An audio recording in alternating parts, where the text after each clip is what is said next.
Hello again, folks. Welcome to the Amazing Education channel. It helps you have a better life, better future, more peaceful planet, cleaner planet, happier life, more healthy, and so on. Please watch all the videos, like, thumbs up, and subscribe. Now this video is about near-term economic risks. If you're ever thinking about saving money, you might be investing money. It's not financial advice. I'm not a financial advisor. This is for education and entertainment purposes only. You probably need a financial advisor. 90% of you, unless you're a straight A student, you need a financial advisor. However, you might still be interested and you could really benefit by investing 10% of your savings yourself, and maybe in index funds or ETFs, individual stocks on the stock market, using a stock brokerage app on your phone. It's so easy, and you will learn a lot about economics. We're having serious economic trouble throughout history, and including right now in February 2022. Yes, we are. It happens from time to time. Every couple of years we have a so-called correction, which is a 10%, maybe on average, at least a 10% drop in stock markets in the US. And oh, by the way, these videos are more for listening to rather than watching. I know the video is not really amazing to look at, but I try to give you the information that you will benefit from, not necessarily what you think you want to hear. So keep that in mind as we stroll along. Now, there's a huge risk in investing money right now. We have global conflict. We've got a pandemic situation sort of winding down, so things might look up from there. We have people predicting an imminent stock market crash that would be worse than any in history. Now, in a way, because of inflation, the dollar amounts are larger than ever before. So that's definitely true if we have a stock market crash, because we are so overvalued, perhaps, well, with much higher dollar values than ever in history. That is absolutely true. Percentage-wise, it might also be true we could have the largest crash, but it's unlikely because things were really bad during the 1920s, and chances are slim that it would get that bad, although it could happen. But there were world wars around the early part of the last century, and we don't have that right now. And of course the wars caused great disruption and hardship and all sorts of economic problems, along with the Federal Reserve causing economic problems and the government causing economic problems. The new taxation, which, you know, it's coming. More taxation, more inflation caused by the Federal Reserve and the government, Congress. So because indirectly we choose the government, we do have ourselves to blame somewhat.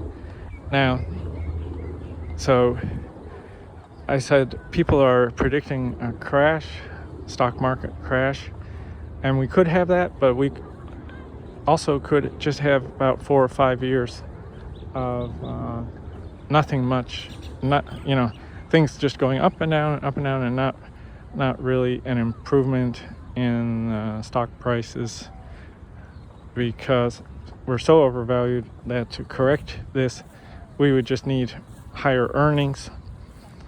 And if companies earn more money, that's called corporate earnings, then the overvaluation will go away. It's a mathematical matter of the price of the stocks compared to the earnings. It's called the PE ratio. So if the prices don't go up and the earnings get better, then the PE ratio would get down from overvalued to normal value, which would be maybe about 16. And but anyway, so on the other hand, if there's some large corporate bankruptcies or banking trouble or large wars, then we could certainly have a crash. But so it's hard to decide what there's no way to decide. Very difficult, if not impossible, to predict. Will the next 5 years be a boom time? And we might have a continued so-called overvaluation of the markets. It's possible.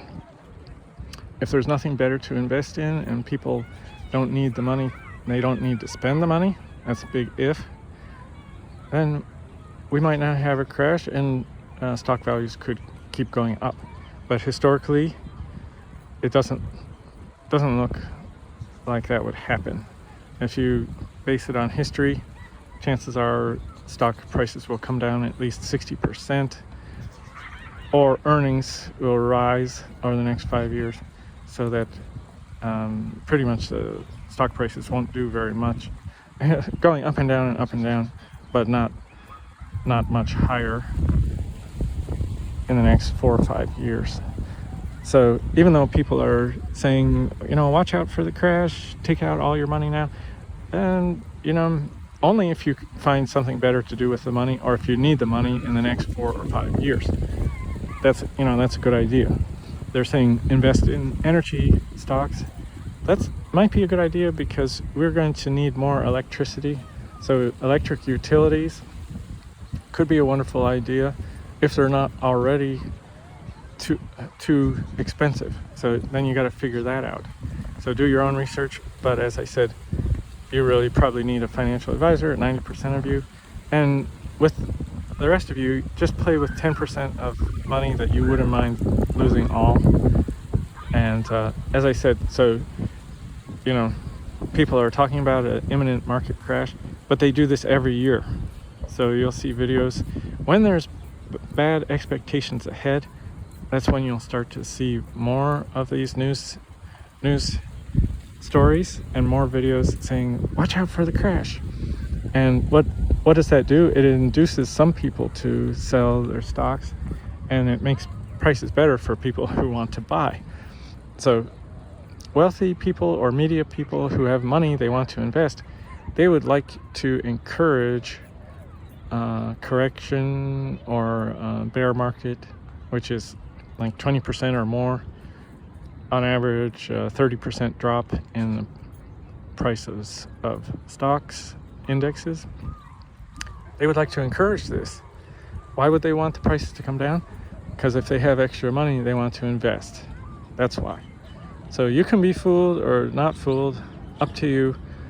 And as I said, it's not impossible that we could have a crash or a bear market, and there may be better places to put your money. And so it's really unknown what's going to happen. And because things might not go the way they have historically, it's so much easier to invest now, and there may not be better alternatives than the United States stock markets. Really not much better. Commodities, which means materials like metals and coal and grain and chicken, other things, those generally don't increase in price as much. Even real estate on average increases maybe 3 or 4% in value per year. So unless you're renting out the real estate and doing really well, it's hard to beat investing in companies. And the wealthiest investor ever in history, Warren Buffett, says invest in companies when the price is low, below the intrinsic value of the company, or below book value. Look for something where the price to sales ratio is 1 or less. That's a good sign. But also you need to be a high IQ person that can judge the quality of the management and the company and do they have a competitive advantage? Now, if all of this just spins your head around and makes you confused, that's why you need a financial advisor. You don't need to be doing this yourself, except for with the money that you don't mind just losing all of it. And if you're worried about the imminent crash or bear market or lack of gaining money in the next 4 or 5 years, if you need the money, you want to spend the money, don't have it in stocks that can fluctuate up and down. Find something that's not a company stock that will not go up and down in value. Perhaps a CD, money market fund, or something else that is going to be risk-free, because you need the money to spend. Now, investing should really be 5 years and longer. If you're trading, buying and selling and buying and selling, people tend to make very little money, and they make more money just using index funds and holding historically. But right now, the index funds are still very overpriced. So that's not good advice right now. You have to wait until they're reasonably priced, and it might not be for many years. So it's very hard. This is a difficult investing environment, and so that's another reason why some people are just holding short-term treasury bills, which because they're so short-term, they get renewed. You have to, they mature, and then you buy more, and so chances of losing money that way are pretty low.